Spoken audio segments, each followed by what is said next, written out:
ازيكم يا شباب، اخباركم ايه؟ معاكم حلقة جديدة من صفحة دكتور ساينس مع دكتور بشوي. جالنا كلام كتير على الوحدة بتاعة الخصائص الفيزيائية للتيار الكهربي، وناس كتيرة اشتكت وناس كتيرة قالت دي وحدة صعبة جدا ومش فاهمين فيها حاجة.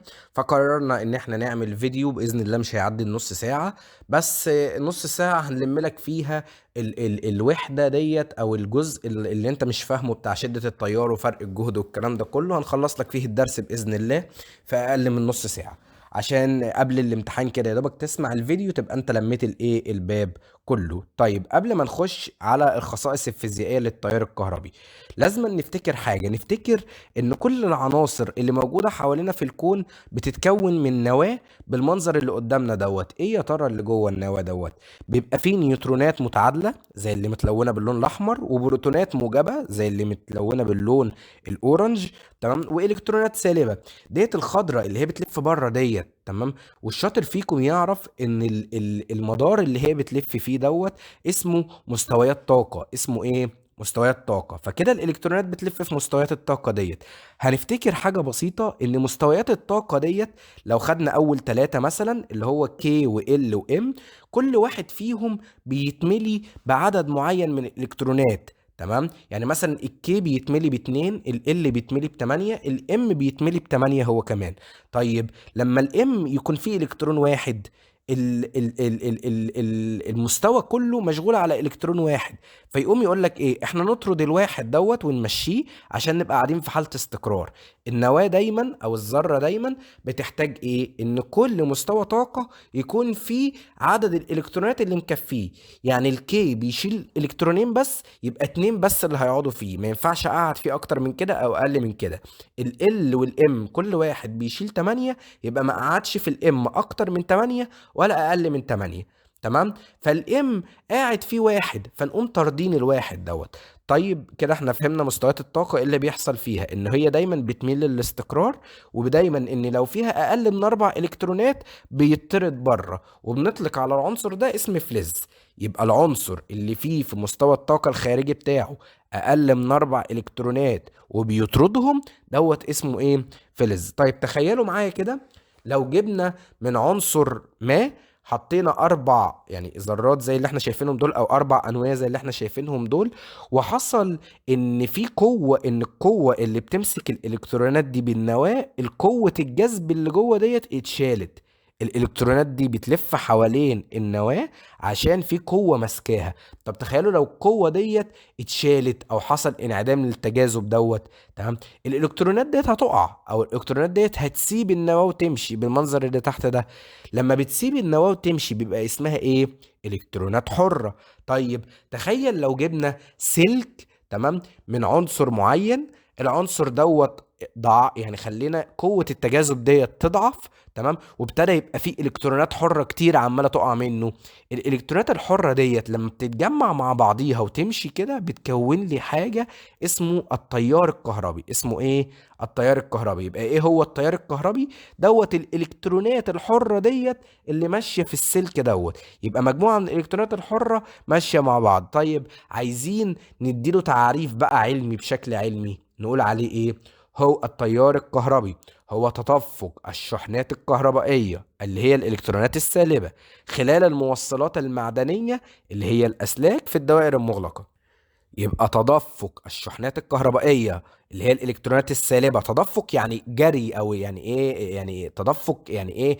مشي، أو إيه؟ الإلكترونات ديت ماشية مع بعضيها في خلال الموصل، خلال الموصلات المعدنية في الدوائر المغلقة. طيب هنسمي الإلكترونات السالبة اللي بتجري دي إيه؟ بنسميها كمية كهربائية. يعني في مثلا 1000 إلكترون ماشيين، ما نقولش دول 1000 إلكترون، نقول دول الكمية الكهربائية ديت. فالإلكترونات دي بنسميها كمية كهربائية. طب بتتقاس بالإيه؟ بتتقاس بالكولوم. بتتقاس بالكولوم. طيب نشوف المنظر اللي قدامنا دوت. لازما عشان التيار الكهربي يمر، عشان التيار الكهربي يمر ويمشي، لازما تكون في دايرة كهربائية مغلقة. ايه الدايرة الكهربائية المغلقة ديت؟ لازما يكون في عندنا بطارية مصدر للتيار الكهربي، لازما يكون عندنا سلك الكهرباء ديت ماشية فيه، يكون عندنا مصباح او الجهاز اللي احنا هنشغله، تمام، يكون موجود طبعا، ويكون عندنا مفتاح كهرباء زي كوبس النور اللي عندك في البيت، حاجة تقدر تفتحها وتقفلها. تمام. طيب دوت الرسم، يعني دوت لما نيجي نرسم دايرة كهربائية احنا بنرسمها بالشكل دوت. تمام. البطارية خط قصير وخط طويل، والسلك زي ما احنا شايفين كده، والمصباح الكهربي بنرسمه بنفس الطريقة كده. طيب دوت في الحقيقة بيبقى منظره عامل ازاي؟ بيبقى منظره عامل زي كده بالظبط. هي بتبقى لمبة وبطارية زي كده، وسلك بيمشي فيه التيار الكهربي، ومفتاح بيقفل وبيفتح. طيب نشوف بعد كده ايه اللي هيحصل عندنا. اول مصطلح اسمه شدة التيار الكهربي. ايه يا ترى شدة التيار الكهربي ده؟ شوف الدايرة اللي قدامك دي، لو اخدنا حتة منها، تمام، وشوفنا بيعدي فيها كام الكترون او كمية كهربائية قد ايه خلال الثانية الواحدة. تمام. تخيل كده جبت سلك لقيت ان بيعدي فيه كمية كهربائية 1000 إلكترون مثلا. تمام. وجبت نفس حتة سلك، جبت حتة سلك تانية لقيت ان هو بيعدي فيها 1,000,000 إلكترون. طبعا شدة التيار اللي موجودة في أول سلك أقل من شدة التيار اللي نازلة في تاني سلك. فشدة التيار الكهربي هي إيه؟ هي الكمية الكهربائية المتدفقة عبر مقطع من موصل، كمية الكهرباء اللي بتجري في موصل في زمن قدره 1 ثانية. يبقى ايه هي شدة التيار؟ الكمية الكهربائية المتدفقة عبر مقطع من موصل في زمن قدره 1 ثانية. تمام كده. طيب بنقيسها بإيه؟ بنقيسها بحاجة اسمها الأمبير، وحدة قياسها الأمبير. زي ما بنقيس كده المسافة بالمتر، بنقيس الكمية الكهربائية شدة التيار الكهربي بالإيه؟ بالأمبير. طيب عدد الالكترونات اللي بيمشي او الالكترونات اللي ماشيه في السلك بنقيسها اسمها ايه؟ اسمها كميه كهربائيه، بتتقاس بالايه؟ بالكولوم. طيب شده التيار الكهربي بيتقاس بالامبير. طيب نشوف بعد كده. يبقى شده التيار الكهربي هي الكميه الكهربائيه على الزمن. تمام. هو بيمشي قد ايه كميه كهربائيه في السلك في وقت قد ايه؟ يبقى شده التيار الكميه الكهربائيه على الايه؟ على الزمن. طيب شدة التيار وعرفنا ان هو بيتقاس بالامبير، والكمية الكهربائية بتتقاس بالكولوم، والزمن بالثانية. حلو الكلام دوت. طيب تعالوا نشوف بعد كده لما يجي يقول لنا ايه هو الامبير. بعد اذنك، اي ما يجي يسألك عن وحدة قياس لازم تقول له هي بتقيس ايه. يعني مثلا جه قال لي اكتب المفهوم العلمي او المصطلح العلمي، ايه هو الامبير؟ هتيجي تقول له ايه؟ هو شدة التيار. اول حاجة تقولها تقول له هو بيقيس ايه بالظبط. يبقى لما يجي يقول لك ايه هو الامبير، تقول له هو شدة التيار الناتج عن مرور كمية كهربائية. تمام. الناتج عن مرور كمية كهربائية مقدارها 1 كولوم في زمن قدر 1 ثانية. يبقى هو جه قال لي ايه هو الامبير، اجي اول حاجة اقول له هو شدة التيار الكهربي. حلو الكلام دوت. الناتج عن مرور كمية كهربية، تمام، مقدارها 1 كولوم عبر مقطع من موصل، يعني في سلك كده. تمام. في زمن قدره قد ايه؟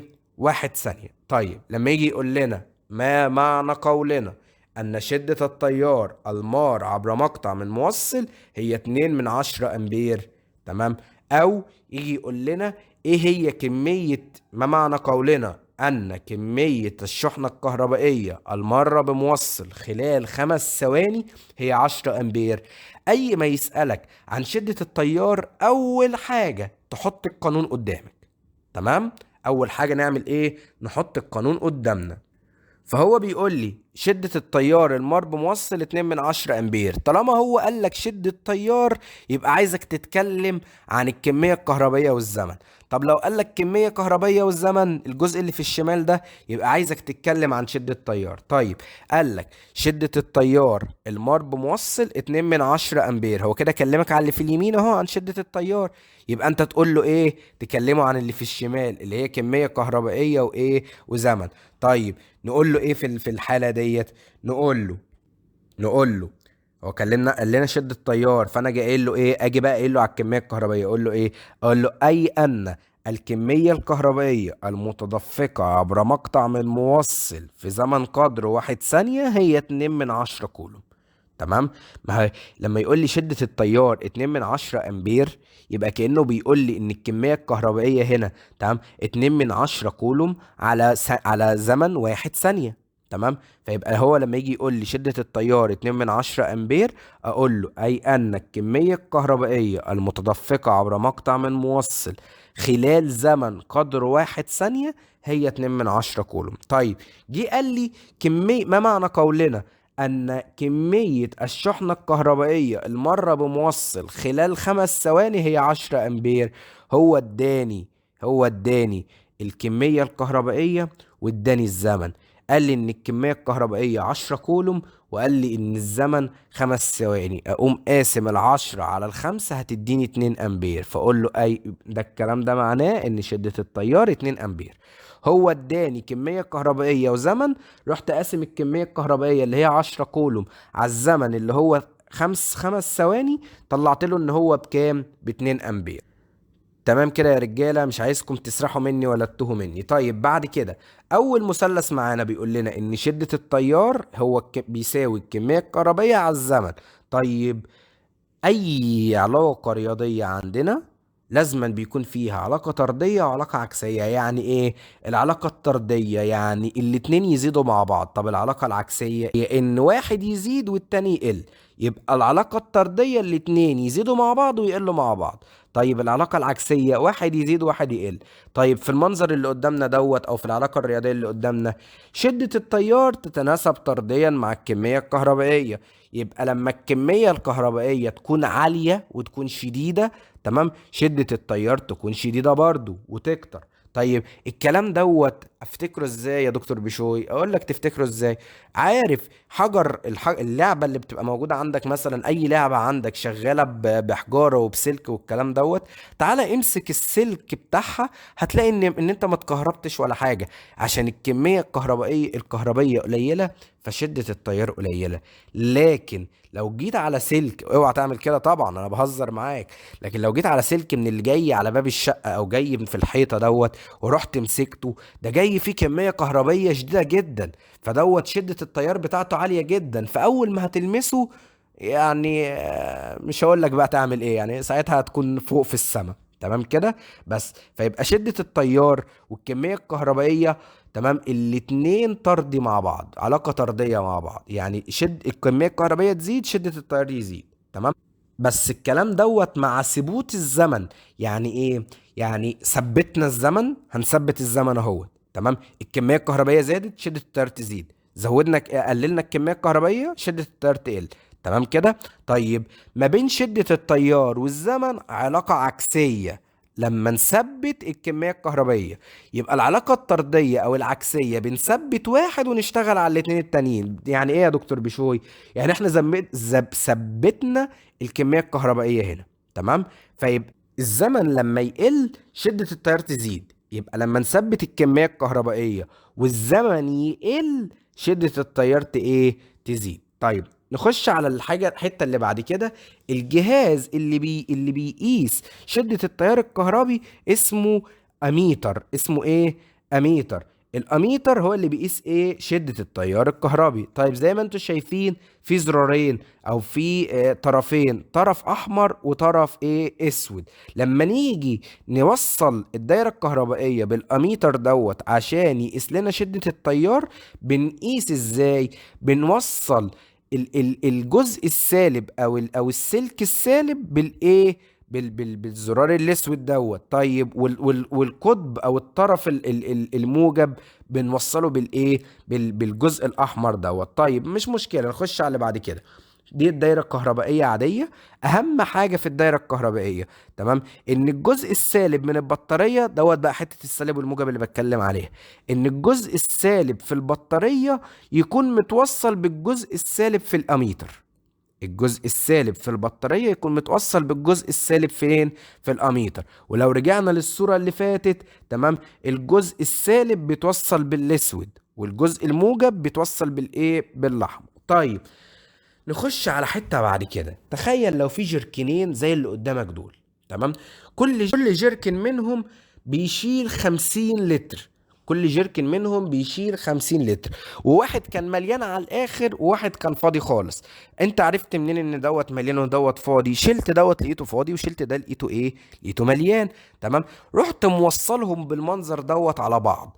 تمام، ورحت شلت الغطيان ووصلتهم على بعض، هلاقي ان المليان عمال يفضي من المية اللي فيه ويوديها لفين؟ للفاضي، لحد ما الاتنين كل واحد فيهم يبقى فيه 25 لتر. حلو الكلام ده. نفس الكلام دوت تمام بعمله في الاسلاك الكهربائيه. تمام، السلك اللي فيه كهرباء شديده يدي السلك اللي فيه كهرباء قليله لحد ما الاتنين يبقوا ايه؟ يبقوا زي بعض. طلع لنا مصطلح جديد اسمه فرق الجهد. يا ترى ايه فرق الجهد؟ هو حالة الموصل الكهربي. تمام، يعني هل الموصل ده فيه كهرباء ولا ما فيهوش؟ الجيركن ده مليان ولا فاضي؟ التي تبين انتقال الكهربية منه او اليه. يعني انا بعد ما عرفت الجيركن ده مليان ولا فاضي، اقدر اقول ان الجيركن دوت هيدي الجيركن اللي جنبه ميه ولا هياخد منه. فنفس الكلام لما اقول فرق الجهد لموصل، كاني بقول ان انا عندي سلكين، سلك منهم فيه كهرباء وسلك منهم ما فيهوش، وعرفت برضو ان السلك اللي فيه هو اللي هيدي السلك اللي ايه؟ اللي ما فيهوش. يبقى فرق الجهد هو حالة الموصل الكهربي التي تبين انتقال الكهربية منه وإليه إذا ما وصل بموصل آخر. يعني لما أقول لك جهد تمام السلك دوت، ولا أقول لكم تعالوا نشوف السلايد اللي بعدها. شفتوا؟ بصوا كده معايا، عندنا واحد الجهد بتاعه 30 فولت، سلك الجهد بتاعه 30 فولت، وسلك تاني الجهد بتاعه 10 فولت. طيب لما اقول ايه هو فرق الجهد، اقول لك انا عرفت ان اللي على اليمين الجهد بتاعه عالي واللي على الشمال الجهد بتاعه قليل، وبكده الكهرباء هتتنقل من ال 30 فولت للايه؟ لل 10 فولت. هو دوت معنى فرق الجهد. طيب لو حطيت سلكين الجهد الكهربي بتاعهم واحد، يعني ده 30 فولت وده 30 فولت، الكهرباء لا تتنقل من هنا ولا تتنقل من هنا. حلو الكلام دوت. طيب اي حاجة بننقلها من مكانها لازم أن يكون في قوة بتشيلها او في واحد بيشيلها او حاجة بتشيلها. طيب ايه اللي بيشيل الكهرباء بيوديها من ال 30 فولت لل 10 فولت؟ حاجة اسمها الشغل، حاجة اسمها الايه؟ الشغل. ومن هنا يطلع لنا قانون جديد بيقول لنا ايه؟ ان فرق الجهد بيساوي الشغل المبذول على الكمية الكهربائية. يعني ايه؟ يعني ايه الشغل المبذول؟ تمام، القوة اللي بتنقل الكهرباء من السلك اللي جهده عالي للسلك اللي جهده ايه؟ منخفض. حلو الكلام. طيب ويطلع لنا مصطلح اسمه ايه؟ اسمه فرق الجهد. ايه يا ترى فرق الجهد بين طرفي الموصل؟ هو مقدار الشغل المبذول. انا هبذل شغل قد ايه عشان انقل كمية كهربائية مقدارها 1 كولوم ماشي من السلك اليمين للسلك الشمال. يبقى ايه هو فرق الجهد؟ مقدار الشغل المبذول لنقل كمية كهربائية مقدارها 1 كولوم بين طرفي الايه؟ الموصل. طيب بسرعة معايا، فرق الجهد بيتقاس بالايه؟ بالفولت، والشغل بيتقاس بالجول، والكمية الكهربائية بتتقاس بالكولوم. طيب لما يجي يقول لنا ما معنى قولنا ان فرق الجهد بين طرفي موصل 20 فولت، قلت لك ان اول ما يجي لك ما معنى قولنا تحط القانون قدامك، وحطينا القانون قدامنا، فرق الجهد بيساوي الشغل المبذول على الكمية الكهربائية. طيب هو قال لنا ان فرق الجهد بين طرفي موصل 20 فولت. طيب احنا نعمل ايه؟ هو كلمنا على اليمين على فرق الجهد، نكلمه احنا على الشمال اللي هو الشغل المبذول والكمية الكهربائية، نقول له ايه بقى؟ ان مقدار الشغل المبذول لنقل كمية كهربائية مقدارها 1 كولوم بين طرفي الموصل يساوي 20 جول. يعني ايه؟ مش فاهم. مش هو فرق الجهد هنا 20 فولت؟ ده معناه ان بيساوي ان الشغل المبذول 20 على كمية كهربائية 1. يعني ال20 بتساوي 20 على 1. لو حطينا هنا 20 وهنا 20 وهنا 1 يبقى هنا 20 بتساوي 20 على 1. فلما يقول لي فرق الجهد 20، اقول له ان الشغل المبذول عشان ننقل كمية كهربائية مقدارها 1 كولوم هي قد ايه؟ هي 20 جول. طيب جه هو كلمني على الشمال بقى، كلمني وقال لي ان الشغل المبذول لنقل كمية كهربائية مقدارها 4 كولوم بين طرفي موصل يساوي 40 جول. هو اداني ان الكمية الكهربائية 4 كولوم، واداني ان الشغل 40 جول، فلما اقسم ال40 على ال4 تديني كام؟ 10 فولت، اللي هي ايه؟ فرق الجهد. ودوت المثلث التاني معانا. تمام، ونشوف برضك العلاقات ان فرق الجهد ما بين فرق الجهد والشغل المبذول علاقة طردية، يعني الاتنين يزيدوا او ينقصوا مع بعض. ده في حالة ايه؟ اننا نثبت الكمية الكهربائية. احنا دايما بنثبت واحد ونشتغل باتنين. ثبتنا الكمية الكهربائية، يبقى فرق الجهد والشغل المبذول ما بينهم علاقة طردية. زادوا الاتنين مع بعض تمام، قالوا يقلوا مع بعض. طيب ما بين فرق الجهد والكمية الكهربائية علاقة ايه؟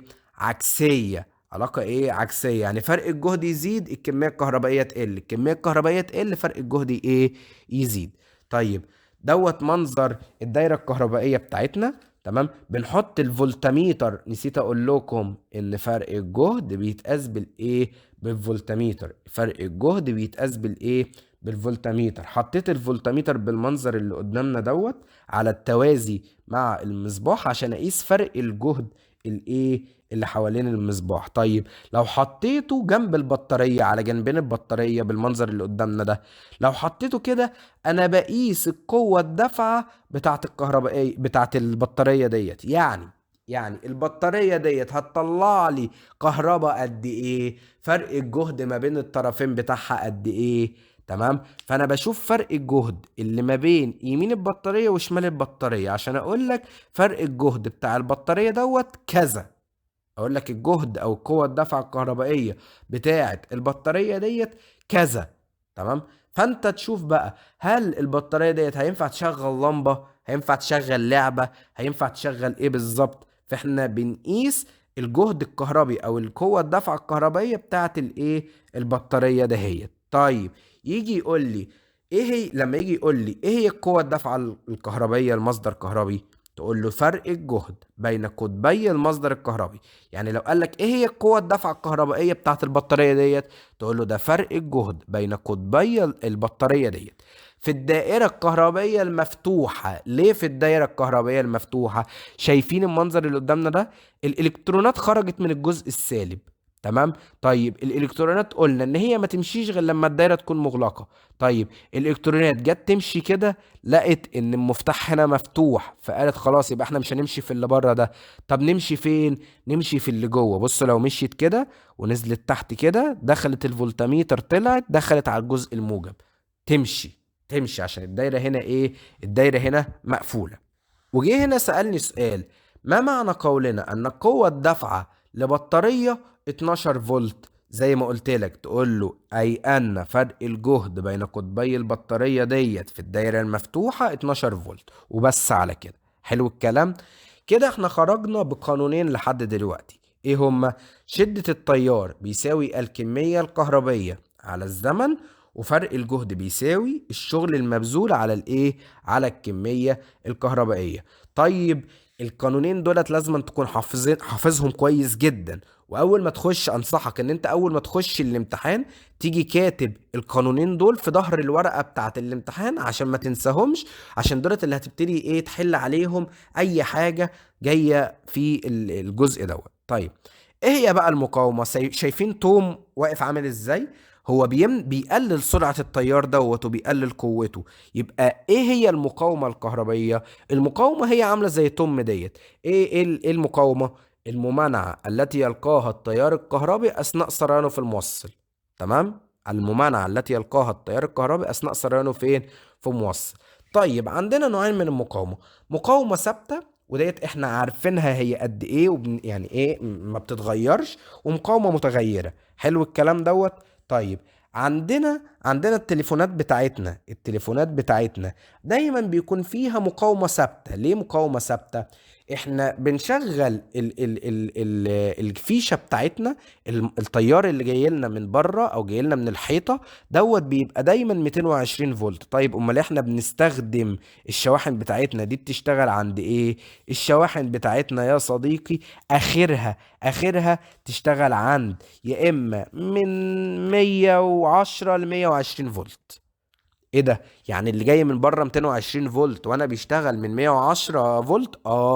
طيب لو دخلته مباشرة على الموبايل بتاعي، موبايل يتحرق. فدايما بحط مقاومة ثابتة في الشاحن بتاع الموبايل عشان يقلل لي شدة التيار اللي داخله، ويقلل لي الجهد اللي داخل دوت. تمام. عشان يبقى مناسب للموبايل ايه بتاعي. ده مثال المقاومة الثابتة. وعندنا حاجة اسمها مقاومة متغيرة دوت بقى بغيرها انا حسب مزاجي. طيب تعالوا نشوف كده. لو قلنا ان دي مقاومة 8 اوم، ورحت موصل سلك بالطرف بتاع ايه وسلك بالطرف بتاع سي، تمام؟ التيار الكهربي دخل من ايه؟ دخل على مقاومة كاملة اللي هي ال 8 اوم دي مقاومة ثابتة ما اتغيرتش، تمام؟ 8 اوم دي مقاومة ثابتة، فدخل على ال 8 اوم كاملين. طيب لو دخلت التيار الكهربي من السلك، في السلك اللي فوق دوت اللي هو بي دوت، فدخل التيار الكهربي زي ما انتم شايفين ونزل على اخر المقاومة، فيعتبر هو ما عداش على المقاومة، فاصبحت المقاومة هنا ايه؟ صفر. طيب لو دخلت السلك اللي داخل دوت بي دوت، دخلت التيار الكهربي بتاعه فنزل، فدخل على مقاومة مجرد 2 اوم، دخل على 2 اوم بس، دخل على جزء من السلك بس. طيب لو دخلت السلك رقم بي دوت، دخلته على نص المقاومة، فينزل بالمنظر ده يعدي على 4 اوم بس. طيب لو نزلته على اول المقاومة، فهيبقى واخد المقاومة كاملة اللي هم كام؟ ال8 اوم.